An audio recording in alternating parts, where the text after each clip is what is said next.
I think it was kind of, I had to follow in my pop's footsteps, you know? He's been surfing since 1960, pretty much every day.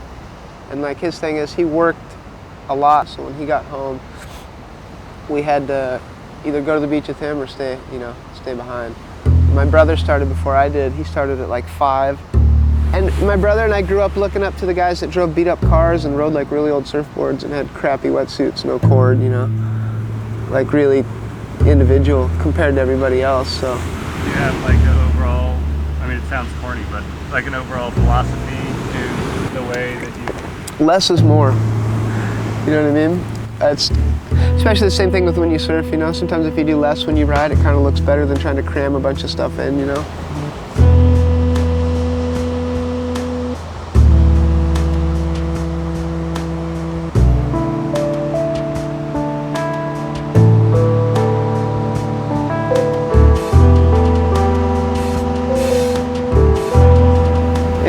I mean, I try and stay active, you know what I mean? I just want to be able to live, I'm not trying to be a millionaire, you know what I mean? I'm pretty happy with where I've got so far, so I just want to be able to pay my bills and fucking surf and cruise.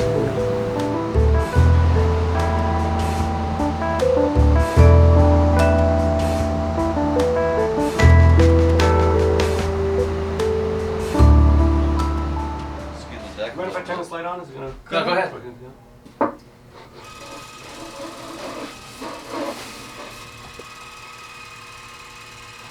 2 3/8. That's okay. I make my own boards, and I got a company that I've been almost 5 years old, and it does good. I mean, we're not like, we don't make a ton of surfboards. We do a lot for the size business that we have, but I don't have any intentions of being like a gigantic corporate board builder. You know what I mean? It's still handmade. You know what I mean? It's not like spit out of a mold or, you know. There's still, somebody has to put a bunch of effort into that, and that's probably what makes it so cool. And building surfboards at the end of the day is a really cool thing. Like, you still look at what you've done when you're all finished, and you're like, wow, that's cool, man. Surfing's still a real, like, individual thing. Pretty intimate. The Converse Hawaiian Open official event t-shirt in very... I'm going on my 15th year of being a professional surfer. 15 years? 15 years. And how old are you? 28. So you just picked it up. Well, I just like, for me, there was no amateur surfing association, so I had to compete in the pro events. And I got a couple opportunities where it was like $400 or whatever, you know. So I just kept the money, you know. The wave face still hanging onto it, and he walks out of it. Joel Tudor had a bobble, but he made it in white now. Ben's hanging 5, hanging, and hanging 10. Talk about Hawaii. Hawaii is wonderful, man. This place is kind of hard to beat. I came here when I was 14. I won a surfboard in a raffle at a contest and sold it. Got enough money to buy a plane ticket. Then we came here and we bought a Pinto for $100 and stayed across the street at V-Land at my friend's place. It was so different, man. There's so much surf here in the wintertime. It's crazy, you know. Compared to California where everything's so limited and never really gets over a certain size, to come here and see it so big, and like, I've been back every year pretty much. Explain a little bit maybe the feeling that you get before you paddle out on one of those days where it's like insane. Really big, or well, like here you wake up and For me, I live at the top end, you know, so as I ride my bike, I kind of have an indication as to how much I'm getting myself into.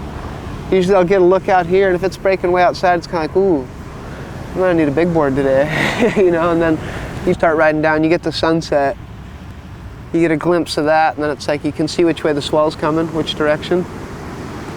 And then as you mosey your way down to pipeline, you sort of, your first side of the waves, you know, you're sort of, okay, here we go. And it's not until you get your first one that you really feel comfortable, you know, paddling out.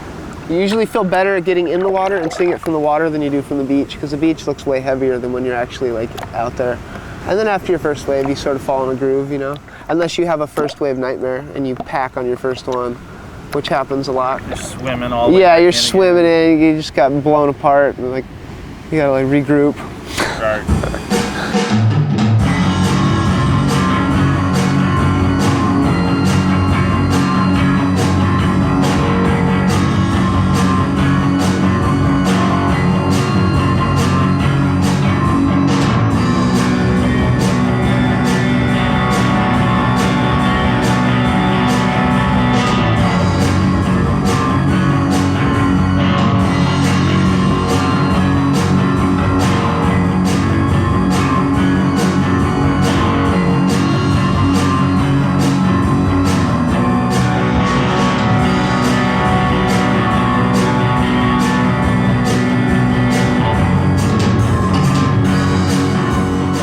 I don't know, I've packed on a skateboard and pretty hard, and the pain of skating doesn't compare to the scaring of, you know, almost drowning and eating shit really bad isn't the same, you know? Breaking your arm sucks, I've done it, but having like a, you know, a closeout set at Pipeline, like wash you all the way to the beach is pretty, it makes you aware of your faith in some religion or belief, you know, because you're calling on somebody at some point. It's like an ongoing thing. What, are you coming for shade? Okay, up into the bushes.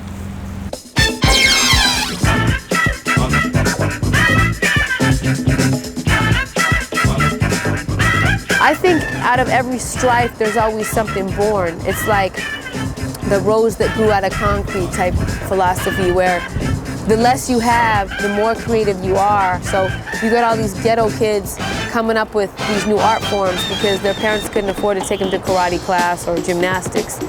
So it's really an original art form like b-boy, and it really is its own thing. It's not really from anything else.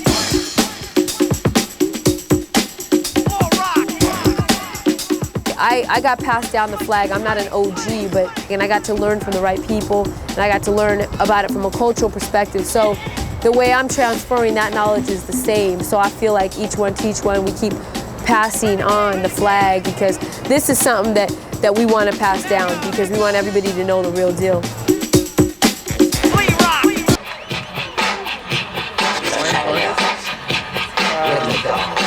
I ended up moving out to the West Coast in '93, and I decided to start this event called the B-Boy Summit.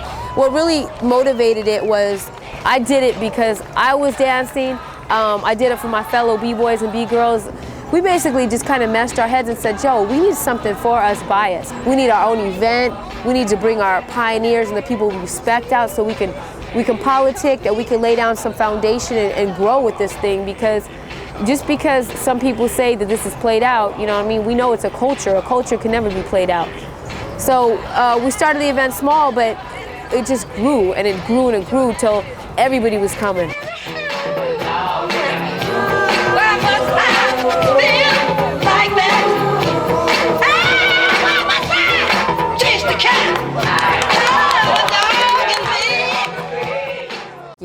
Uprocking is more with like boom. It's a battle style dance. You can take a gun out, boom, shoot up the whole club, put the gun back, boom, take a knife, come up, dig somebody, put the knife back, boom, grab somebody, take them, jump back, boom, jump on them, point at them, laugh, scoop them up, blow them. What up, birds? Yo, we chilling with the fam squad, Universal up in here. We got the Essential Rockers. This is Killer K, King K as we call him, the president of the crew, the founder and chief. and this is Alien Ness.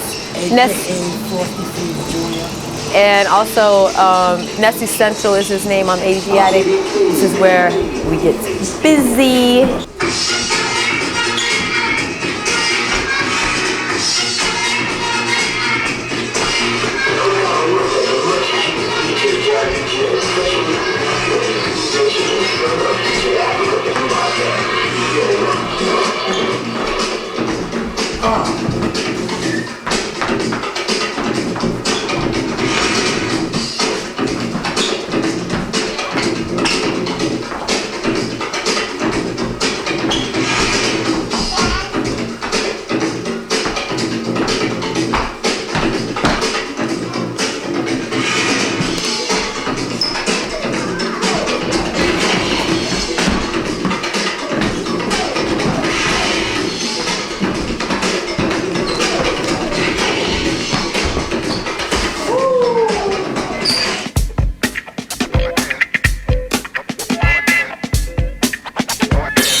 Stuff is cool, but people, okay, first of all, what people don't understand that we're really trying to push is hip hop is a culture. Hip hop is a lifestyle. It's not a trend. It's not just a genre of music. It's a lifestyle. It's a belief system. You know what I'm saying? Like, to a lot of us, hip hop is the best thing that we have going for us because really it's like our religion.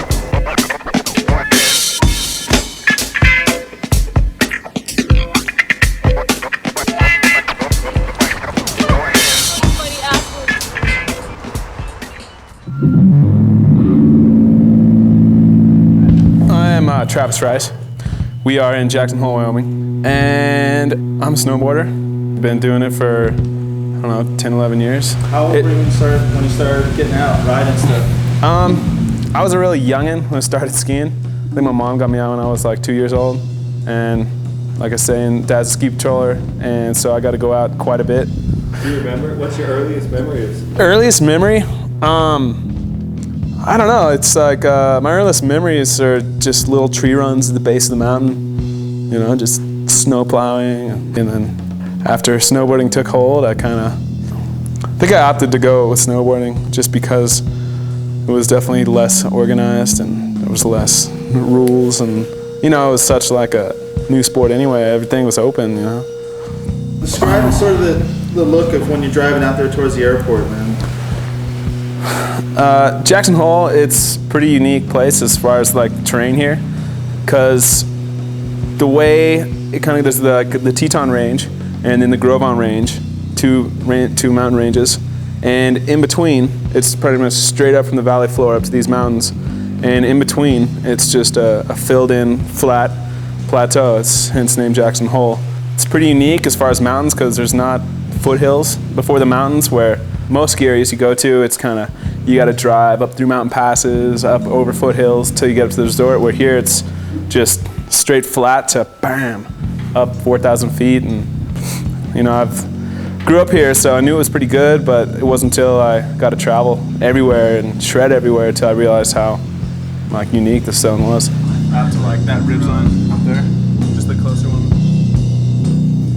Yeah, with snowboarding too, it's like you need good conditions, and the conditions definitely aren't always optimal, so you find yourself spending a lot of time on the mish just to go out and see what you can find, but sometimes, you know, all you can find is a little 3-foot hip, but it's cool because you got your friends out there, and you know, you're pretty much out there just trying to get away from it all anyway, so. And that's a big thing I like about snowboarding as well, is it's just so far removed from like anything, you know, you get out there and it's just, you know, you're kind of on your own.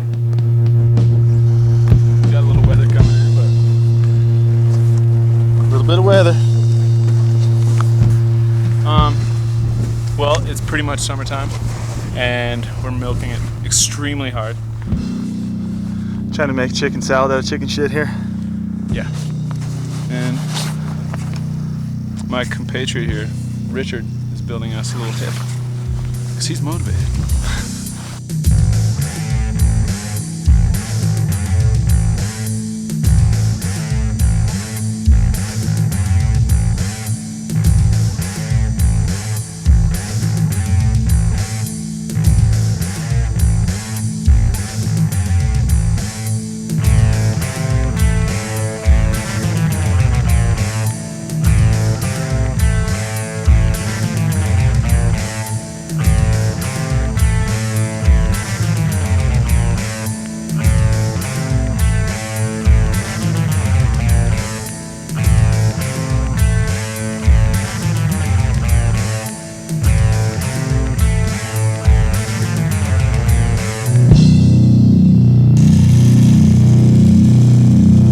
I decided to get a Super 8 camera a few years back, and the last year and a half or so I've been just bringing it around with me and shooting, trying to learn some of the ins and outs of film, because it's pretty interesting when you work on it all year. And I've always been kind of fascinated with the things that you don't see, that, you know, our fast-paced lives, you know, you can't really take the time out to to really see how clouds roll over mountains and, you know, so forth like that. So that's why I'm really into time lapse, because, you know, it kind of reveals all those cool moments that you'd never see. And, you know, most people just aren't patient enough to just, you know, watch weather roll in or watch a crowd of people disperse.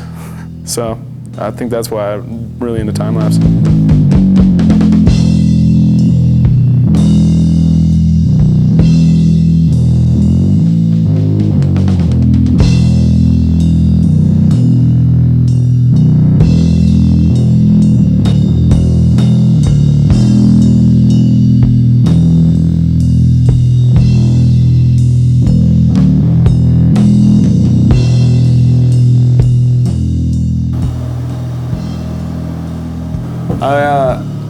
I pretty much hang out with all these film geeks all the time, so past few years we've kind of been going through the motions with filming snowboard videos, and about a year and a half ago, me and several friends of mine decided to try our own look at it, to see if we could put on our own kind of spin taste.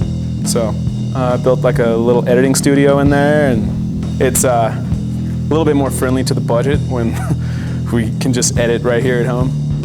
And I don't know, having Kurt here edit and buddy Rich Goodwin, who was kind of directing cinematography throughout the movie, just, I don't know, it all came together. We just decided to try to do our own deal, and just self-funded it for the first 4 or 5 months. And you know, we got some cameras and got a pretty cool group of guys together and started shooting it.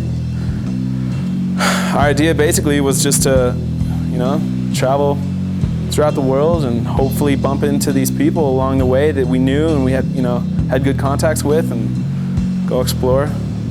And to get to this point where it's just putting everything together, you know, it's the whole time learning just how movies work. It's a whole learning experience.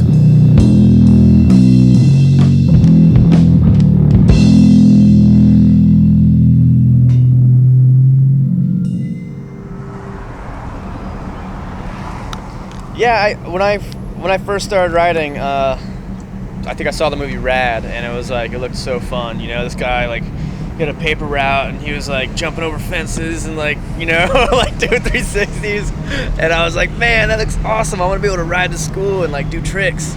And you know, I got a bike, and it was fun. I got a paper route at one time too, and you can't do that stuff when you have 30 pounds of papers on the front of your bike, which I found out the first time I tried to like jump a curb, and I just fell on my face.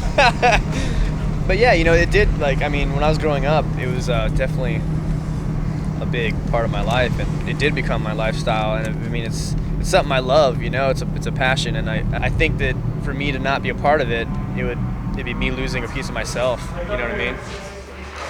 What's some of the weirdest shit you've ever ridden? Like, just some of the shit that weirdest thing I've ever ridden was a full loop, I think. That's the weirdest thing I've ever ridden.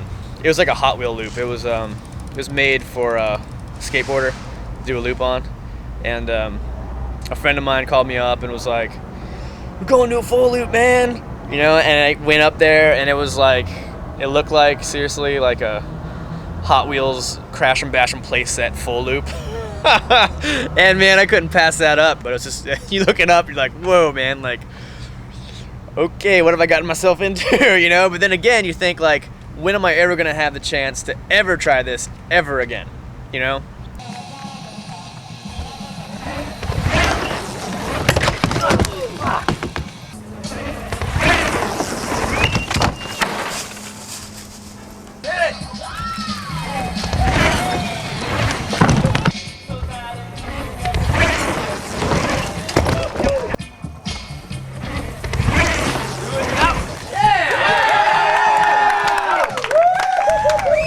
That's the weirdest thing I've ever ridden. But I mean, whether you're riding ditches or you're riding, you know, like rooftops, or you're riding rails or whatever, everything, you know, is just, it's fun in its own way. It's just fun to be on a bike, man.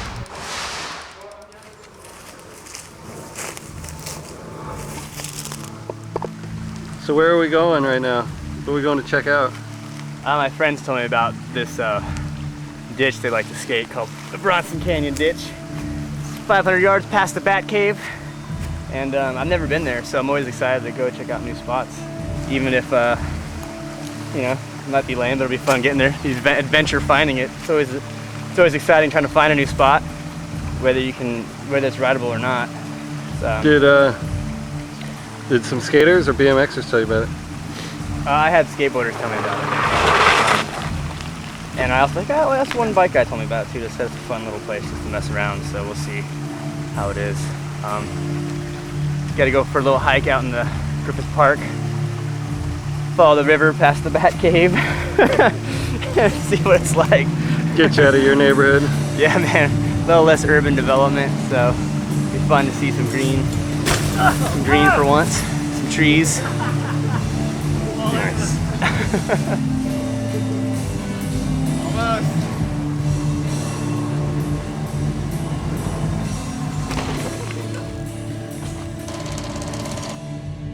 Tell me about this warehouse you got going on.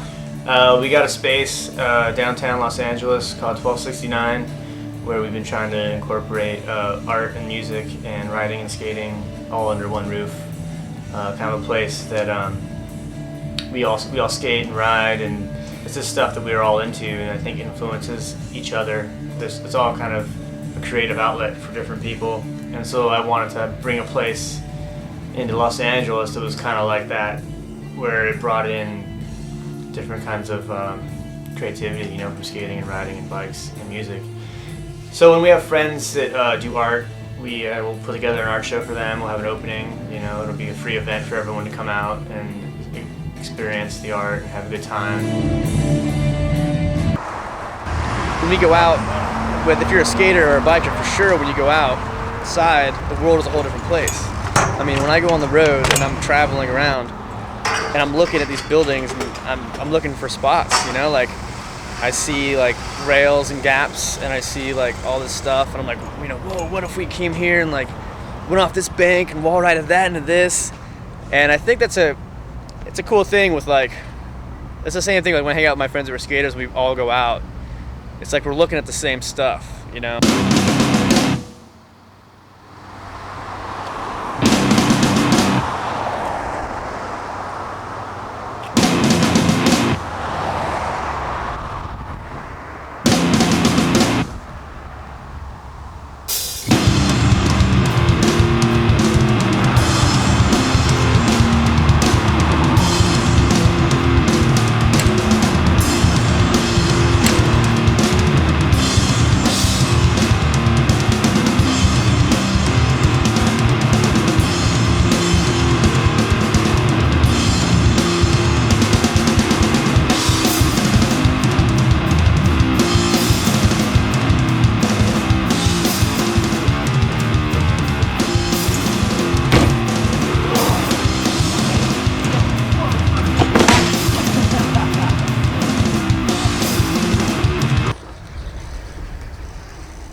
Yeah, I had a super good year, actually. It was like a dream year. And then the middle of March 13th, I was just down in South Lake Tahoe, hitting this jump, getting ready, and it just came up a little short on it, landed, but I cased the jump and heard the old telltale pop in my knee and knew I had blown my knee out for the second time, which I figured, whatever, no big deal. Just go in and they'll fix it, it'll be easy, you know. And went in a couple weeks after that, April 7th, and had my initial surgery and got my new ACL and had my meniscus disc repaired and all that. Then like a month went by and my range of motion wasn't coming back, and we had figured out that I was producing an abnormal amount of scar tissue in my knee, so it was getting my range of motion and that kind of thing really painful and slow. So they've gone in 2 extra times and performed what they call like a manipulation and a scope, where they go and tear up that scar tissue and get it out of there to try to free my range of motion up in my knee joint. And so I've had like 3 surgeries total now in the last like 3.5 months on that, and It's coming along, but super slowly, you know. We know it will get better. Unfortunately, it's just not going to be like the 5-month, 6-month return we were hoping for. It might be more like 8 months or 9 months, but as long as I know I can ride again, that's fine with me. Is it all the surgery's only been on your left leg? All my knee surgeries have only been on my left knee, but I've broken my right femur and had 3 surgeries on my right upper part of my leg to repair that. Blew out my knee, snapped my ACL in half, and tore a bunch of meniscus and tore part of my hamstring actually with that injury. And then broke my collarbone and then broke my femur, then blew out my knee again and snapped my ACL again and tore my meniscus again and tore it bad enough they didn't even know if they'd be able to fix it. Actually, I broke my collarbone a second time way back when. And then I think I probably fractured some ribs way back when, because I remember I could hardly breathe for like a month. And then like your obvious like sprains, you know, and that kind of thing, like just jacked ankles and sore backs and that kind of stuff. It's just, you know, a part of it, like you just take the good with the bad and, you know, it's worth it.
I've been snowboarding for like 15 or 16 years or something, like pretty much forever. And I mean, when I started riding when I was like 12 or 13, I just thought I was going snowboarding to get away from teachers and parents, and you know what I mean? Like it was a way for me and my 2 or 3 friends to like go and get on the hill and just, you know, be a little punk and freaking piss off ski patrol. And like, I never thought it would take me anywhere. I just did it because it was fun and a way to do my own thing, you know? But I'm definitely stoked my life's taken this path without a doubt.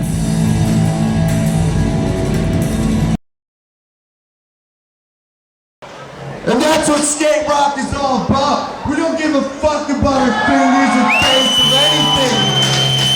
We like to snap. That's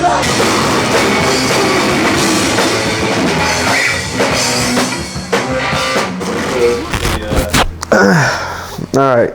The question I gotta ask everybody Well, okay. is how do you deal with pain with what you do or whatever, some shit like that. Think about that, bud. How do you deal with it? You just deal with it, you know? There's nothing you can do to stop it. It's like, it's there, just deal with it. It's like, as fast as it happened so fast, you know? It's just like, most painful thing would be like, you knowing it's gonna happen, you know? You knowing it, you're gonna get cut. And if it happens slow, but when you skate, you know it happens fast, and it happens so fast, it don't hurt, really. That's what I think. Keeps you fucking every day all the time. I don't know. It's just there. I see it in the morning, and I'm thirsty, so I'll go to the store on it, and then drink some water, and then just push a couple blocks to some food. And then I'm warmed up already, so I'll just call up Timo and, what are you doing? I got my chick's car. You want to go skate? Sure. It's just hanging out with friends, basically, you know? It's not like, it's just another day, you know? There's gonna be more and more and more, so don't even worry about fucking shit. Talk about skating around the city a little bit. This is like San Francisco is one of the raddest places. Yeah, it's pretty awesome. The hills, you know, you can just take you anywhere. And then if you need to get uphill, you just grab a bus, sneak on a bus, whatever. It's not that big a city, so you can just push anywhere. I live all the way across town, but I could skate to Frank's house in North Beach, no problem. And it's fun too, because there's so many spots on the way, just driveways and ledges and more hills and curbs, those spots. Every which way you go, it's all downhill. Everybody's gonna skateboard now. Everybody's gonna learn just how. Everybody sing the skateboard song. Boarding along, boarding along, skateboarding along. All you gotta do is find yourself a hill and go on taking down. Ask the people by like this thing is good. Yeah, they're doing it in every town. The wheels on the street, they carry the beat as the breeze goes rolling by. Take your skateboard down. What else do you do besides skating? Play music, skate more. And that's it, I guess. So I play bass and scream, and we've been trying to play shows and stuff, and we don't got a name, we don't got a manager, we just hammer it out.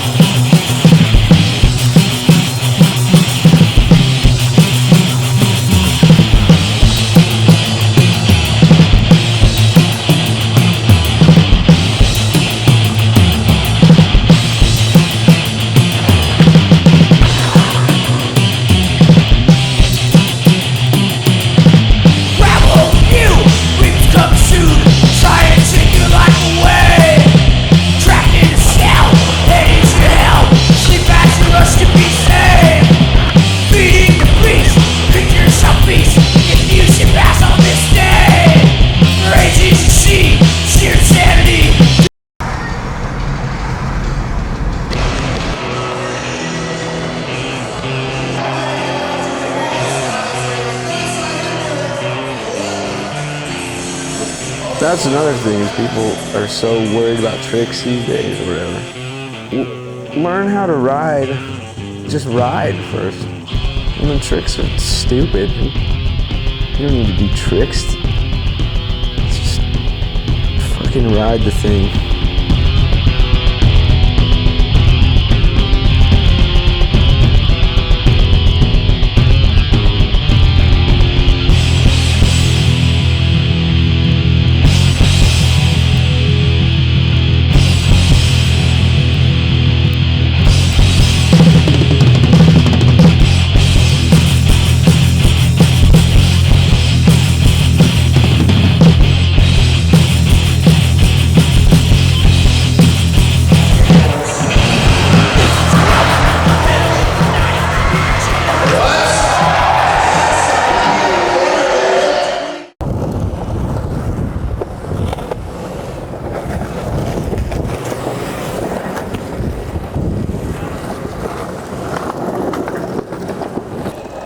My name is Bill Shannon, and we're in Brooklyn, New York, in Red Hook, doing a little interview thing.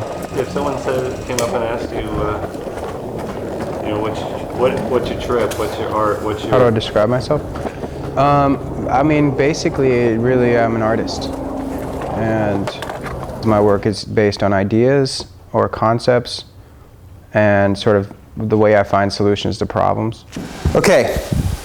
What I'm going to talk about here is what I call Shannon technique. If someone were to learn Shannon technique on crutches, they make up their own moves. So if you break your leg and you want to learn this style on crutches, then go ahead and do it. Yeah, roll. Spinning cross lean. A little up rock. I grew up on crutches. I started walking on crutches when I was 5 years old. So it kind of evolved out of two things: having a whole childhood history on crutches, then not being on crutches from about 12 to my 20s, So then I started skateboarding and I started breakdancing and I started getting into all the cultures. And then the sort of eventual decay of the hip, even though like it was hardened, it was still deformed. So what it's called is a degenerative condition, and basically I had to start using crutches again. No-handed. And I think my own sort of history of using the crutches, and even as a kid, like, I was always like inventing my own solutions all the time. Like, oh, all my friends just jumped over the bushes. Well, I'm gonna jump over the bushes. Well, how am I gonna do that with like, you know, a brace on and crutches? Well, I'm gonna do it like this, you know, and I try until I would get it, you know? So, you know, creating your own solutions to problems when you have it that young, where you're kind of set up in a situation where you just have to come up with something, or, you know, you got nothing. So then I had modified crutches, rocker bottom crutches, which were way stronger. And through rocker bottom crutches, I was able to go back into dancing, into acrobatics, and into skating, and still allowing to take the weight out of my feet. Like that. Showstopper.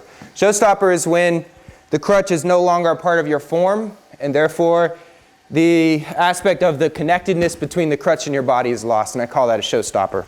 So anyway. All right, so here's what we're looking at. First off, this is the first actual rocker bottom crutch that I ever came across. And you can see how damaged it is here. They came with plastic casings in the original crutch. So this was always getting broken. I was taping it all together. Then the handle piece was always cracking here, so I was cutting my hands on these all the time. So I replaced this part. This drilled holes makes it adjustable. But it also made this tube a lot weaker, and this is it's a much weaker grade of aluminum. The tips are what really got the beating. Basically, you know, from skating and not replacing the rubber all the time, it would cut through the rubber and it collapsed the tube. And then after it collapsed, I actually cracked it. And so this was the first generation of the rocker bottom. Now this is a chrome one. There's a little bit narrower circumference. I replaced it with wood here instead of the plastic because it's adjustable. I just roll it like that.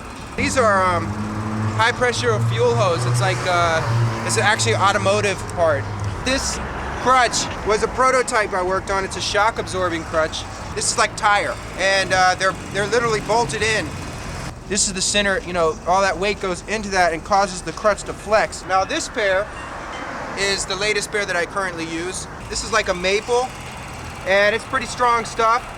You can see here where I've actually cracked it, so it's not foolproof. So that's the 4 crutches before the single tip crutches.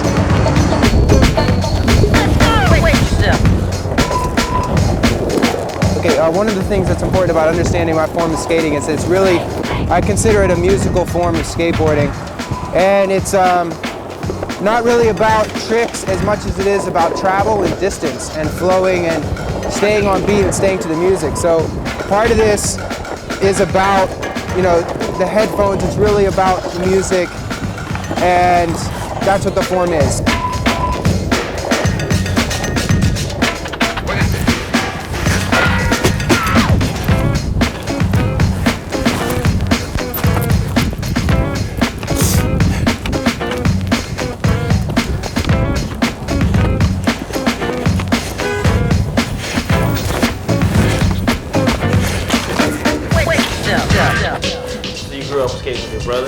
Yeah, me and my brother skated and we danced together too.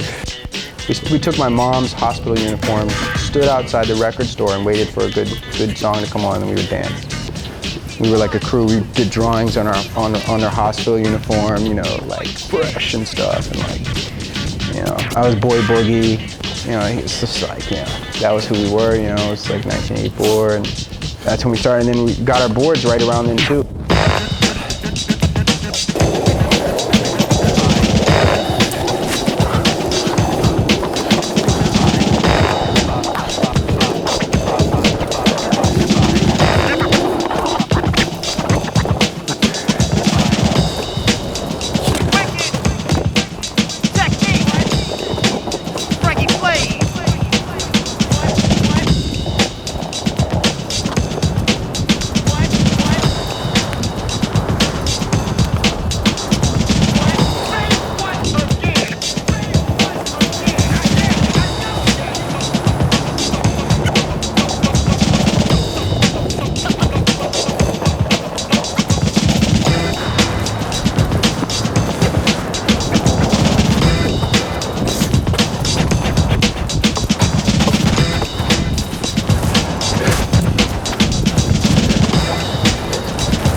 Man, motherfucker. I gotta go ice, man.